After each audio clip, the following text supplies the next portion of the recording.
Pendant toute la semaine, nous sommes au El Théâtrice à Metz. Après Benoît, c'est au tour de Nicolas de nous préparer une recette. Donc il est parti sur un magret de canard qu'il associe avec une déclinaison de carottes. C'est ça, Nicolas? Tout à fait.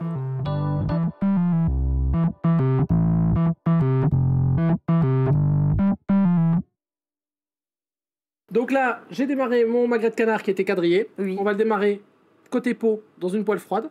Ah, d'accord. On allume le feu pour avoir une peau un peu plus croustillante. C'est le poivre. Oui. On va bien le marquer pour faire retirer l'excédent de graisse. Graisse qu'on pourra réutiliser si on a des pommes de terre sautées, si on a des choses à faire qui va très très bien, c'est l'occasion. Cuisson du magret, 8-10 minutes à peu près, faut que ça soit 180 degrés. rosé. Voilà, rosé. On le peut laisser reposer quasiment le temps de cuisson. Et on peut s'occuper des carottes tout en surveillant le magret? Alors, on peut s'occuper des carottes, mais les carottes, comme elles sont jolies, elles sont petites, elles sont fines, on va pas les éplucher. Volontairement, on va garder le côté très naturel de la carotte. Oui, puis comme elles sont fines, la peau est toute fine, enfin, t'as rien à retirer. Il y a rien là. à retirer. Donc là, elles ont été lavées, bien sûr. On va juste les mettre à la poêle. Donc on va les cuire glacés, classiques. On les finira un petit peu grillés pour apporter un petit peu de couleur en fin de cuisson. Donc là, on va retirer une première fois la graisse. Oui, tu vas la retirer au fur et à mesure. Donc là, notre magret qui commence gentiment à quadriller. On a une jolie coloration en démarrant dans la poêle froide. Ouais, tu veux vraiment que la peau, elle soit bien Qu'elle soit bien croustillante, et c'est surtout que l'excédent de gras soit parti, puisque le magret, ce qui est intéressant, c'est d'avoir une protection avec la graisse, mais c'est pas la peine d'avoir un excès de graisse. Vraiment de le retirer. Donc là, on s'aperçoit que la peau est jolie et le quadrillage est bien régulier. Donc là, notre magret, voilà, joli. Là, tu le retournes. On retourne.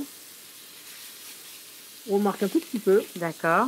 On va pouvoir le glisser au four 7-8 minutes. 7-8 minutes. Ouais, à peu près. 7-8 minutes au four, 180 degrés. Et on va le remettre juste côté peau pour le protéger. Le côté chair était juste marqué. On le glisse au four quelques minutes.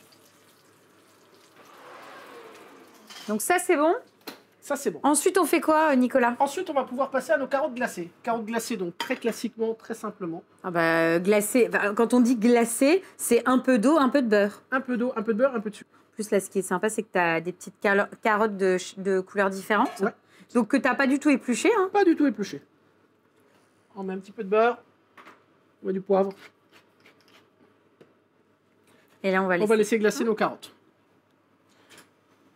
Donc les carottes, on va les glisser sur le côté. Pendant ce temps-là, on va s'occuper de notre sauce. D'accord. Donc sauce gastrique, très simple. Toujours pareil, réduction à base de sucre ou de quelque chose de sucré. Ça pourrait être du miel. C'est ce qu'on appelle une gastrique. Une gastrique. Donc on va mettre du sucre. Oui. Voilà. Qu'on va laisser gentiment blondir. Ça fume un petit peu, mais c'est normal. Sur des petites quantités, c'est sûr que c'est pas toujours le plus facile. Pour avoir quelque chose. Alors il faut qu'il soit assez coloré, en même temps pas trop pour pas apporter l'amertume, juste avoir le côté caramélisé. Alors attention les narines, on déglace. Donc là tu déglaces avec quoi? Vinaigre de framboise. Oui. Alors on aurait pu ajouter, si on souhaitait, un petit peu de pulpe de framboise, mais on va rajouter de la framboise fraîche. Donc, on va mettre donc tu les mets comme ça entières, hein, les framboises fraîches. Elles vont apporter la liaison à la sauce. Et on va mouiller avec un fond brun de veau en l'occurrence, on aurait pu être sur un fond brun de volaille. Donc un fond brun. Voilà, un fond brun. Et là, elle est terminée. Enfin, c'est aussi rapide que ça. C'est aussi rapide que ça. Tu sais, souvent, les sauces, tu t'en fais tout un monde. Ben, on en fait tout un monde parce que la base aussi, nous, on fait nos fonds en amont. Bon, tout après, ça. À la maison, il existe des petites barquettes qui sont très bien faites. Il faut, voilà, c'est sûr qu'à la maison, on ne va pas toujours s'embêter, mais il ne faut pas hésiter quand vous avez un petit reste de rôti ou un poulet ou un machin. On garde les petits jus qui restent, on met ça même dans le congèle, on se fait ces petites barquettes plutôt que des fois d'utiliser des produits industriels. On a des choses très sympas à la maison, on ne s'en rend pas toujours compte, des fois ça finit dans la poubelle et c'est bien dommage. Donc les carottes, on va arriver en fin de cuisson. Ouais. Tu m'avais parlé d'une déclinaison de carottes. On avait fait aussi en amont la même chose uniquement avec de la carotte orange, qu'on avait retiré bien évidemment la fan, et on les mixe, monté au beurre. Tout simplement. Et ça donne une purée de carottes lisse, tout simplement, bien montée au beurre, bien relevée. D'accord. Donc là, finalement, tu attends qu'il n'y ait plus du tout de jus. Voilà, que l'eau de végétation et l'eau de cuisson se soient évaporées. Et après, tu vas vraiment... On va légèrement les retirer, comme on avait mis du sucre dedans, elles vont caraméliser automatiquement. Donc on ne cherche pas à avoir de l'amertume, mais juste à avoir un petit peu un côté un petit peu grillé sur la périphérie de la carotte. Oui, un côté un peu gourmand. Voilà. Pendant ce temps-là, on va pouvoir sortir notre magret et le mettre à reposer pendant que les carottes terminent de glacer. Justement, le magret, tu me conseilles de le faire reposer pendant combien de temps? On dit le temps de cuisson. D'accord. Il a cuit 7-8 minutes. On va laisser reposer aussi 7-8 minutes. Donc là, on part pour 7-8 minutes on laisse tranquille. Au repos. Voilà. Alors, on va dresser sympathiquement nos petites carottes. Donc on va bien caraméliser. Alterner un peu les couleurs. Pareil de l'autre côté. On va pouvoir mettre dessus quelques petites framboises pour apporter un peu de couleur.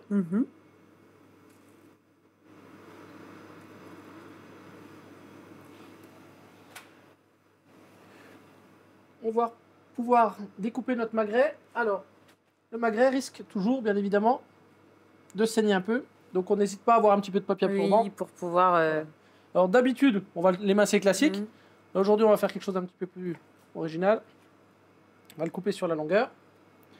Enlever la petite parure. Alors, on pourrait s'amuser à faire une petite rillette en misant en bouche ou quelque chose avec.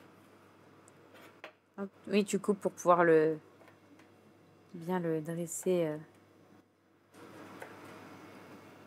Oui, et donc toi, pour un plat comme ça, tu comptes un demi-magret par personne. Il faut être un peu généreux. Bah, en général, c'est vrai qu'ici, on a la cuisine plutôt généreuse. Oui, on essaye. Ensuite, on va mettre notre sauce framboise. Oui.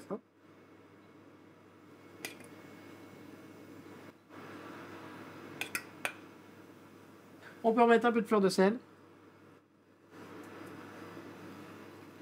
Un petit coup de moulin à poivre. Un petit coup de poivre, voilà, pour relever un petit peu l'assiette. On a des belles petites pousses de petits pois. Et la purée, tu la mettras où? On la met juste à côté. On sait que tu l'avais oublié. J'aurais pu. Je me suis dit, il a oublié la purée. Et effectivement, il avait oublié la purée. Donc, on va mettre une petite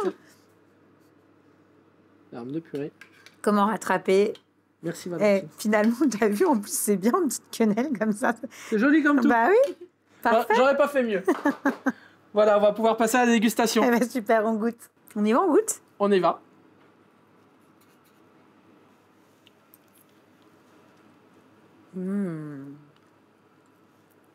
C'est top. Eh bien, tant mieux. C'est très très bon. Bah, c'est vrai que c'est sympa parce que le mariage entre la carotte qui a des petites touches sucrées, en plus on les a un peu caramélisées avec le... Et puis... Tu as l'acidité du vinaigre qui vient équilibrer l'ensemble du plat. Et la fraîcheur de la framboise. Exactement. La framboise qui contrebalance le côté sucré de la carotte et puis le magret, la cuisson est parfaite. On est vraiment sur une belle recette. Et ce que j'aime bien, moi, dans cette recette-là, et ce que j'aime dans beaucoup de recettes, c'est quand on décline un produit sous différentes formes. On aurait pu rajouter des petites chips de carottes. On aurait pu le faire, tout à fait. Ou des fans de carottes frites. Ouais, pour avoir une autre variante. Non, c'est vraiment une belle recette. Bon. On va terminer par le dessert. On va terminer par le dessert. Joli sabayon à l'ananas.